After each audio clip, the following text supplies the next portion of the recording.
Good Shabbos. This week's portion is Parshas Lech Lecha, and it's the story of Avram following God's command to go to a land, Asher Eka, which I will show you, which turns out to be the land of Canaan, the future land of Israel. And the story starts off saying how Avram is going to leave his birthplace, his land, and his father's household. So it's starting a new journey, a new beginning, a new religion, a new culture, a new nation. And the question always is, what motivated Avram, and really if you look at the story, Terach, his father before him, to go and choose the land of Israel? The simple answer is God told him. But the truth is, it's not so simple, because Terach already had an idea to go to the land of Eretz Canaan. So it's obviously had another motivating reason. And interestingly, today is the day right before, and Shabbos will be the day of, we will memorialize Kristallnacht. And yesterday, there was literally a pogrom in Amsterdam, which, thank God, was not as severe as though the pogrom of Kristallnacht, but reminded us of the pogroms in Europe that happened throughout the centuries. And how does this all tie together? And I think there is something here which I think is very relevant to the parsha, to the portion, and to what's going on today.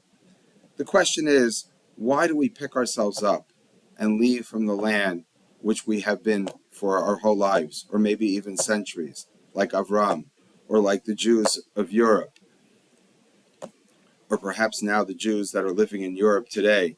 Maybe they also will choose to leave Europe and really find a place in Israel where they feel safer, not necessarily safer from terrorists or safer from Iranian missiles, but safer because it's their land and they have their brothers and sisters fighting for them and defending them. Maybe that's the time. And some of the reasons I should say that people leave and go to Israel, especially during the late 1800s, early 1900s, and clearly after the war, after the Holocaust, was they had no other place. It was a refuge. It was a place to escape anti-Semitism, escape the murderous Nazis, to move from a place where no one was willing to keep you anymore, or you had nowhere else to go because no other country would allow us entry, and we went to the land of Israel.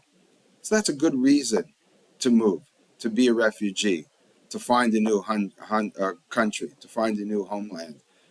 But there's another reason, perhaps, and that takes us back to the portion of Lech Lecha and to answer my original question. I believe that what motivates Terach and then Avram to move to the land of Israel is not just to escape the Nimrods, according to the Medrash, that wanted to kill Avram because he broke the idols of Terach, his father, but rather the land of Canaan offered something very unique. In that time, there was two major powers, so to speak. There was the power of the Egyptian Empire, which was on the west side of Israel, with an established culture and a central government, and also the land of Bavel, Babylonia, also had a central government. It was a low-lying area where civilization was beginning. It's the cradle of civilization. And that's why the Medrash, which tells you about Nimrod, the king, trying to kill Avram, was establishing his authority. If you live in this country, you have to live by our rules. And where did Avram go?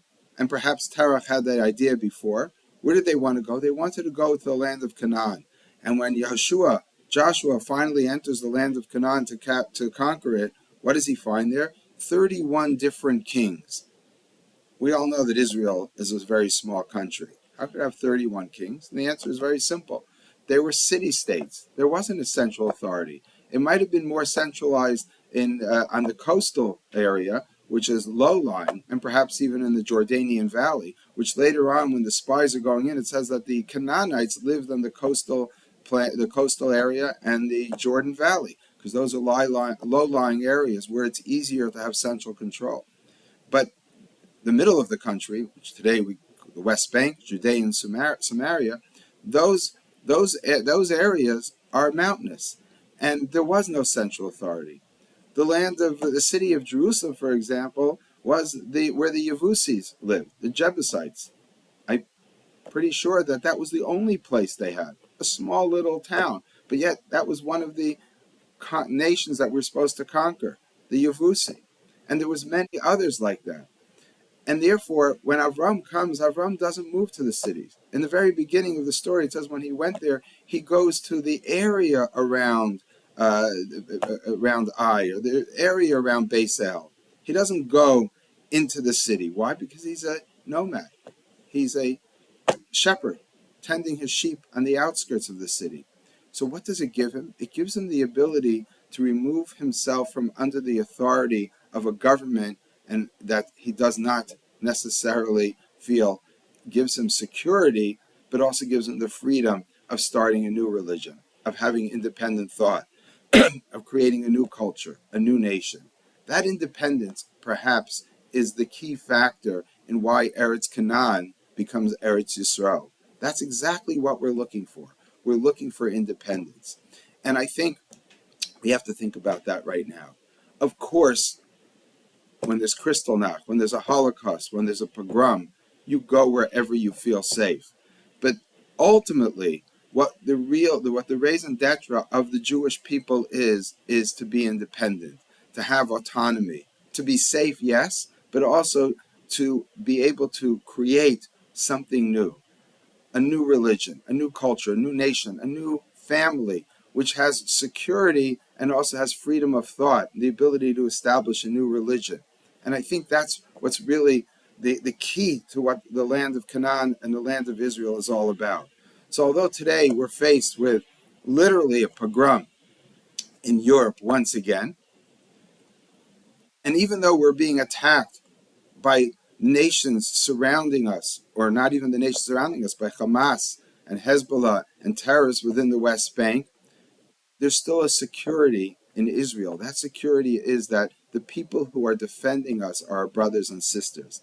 It's our army, it's our culture, it's our nation. We still have independence, and that independence is what it's all about. And that's what the most important aspect of the Jewish people are, as established in this story of Lech Lecha going forward. And we have to remember that. We have to remember that no matter how many enemies we face, we have to make sure that we still retain our identity and our own culture and our own religion, our own morality.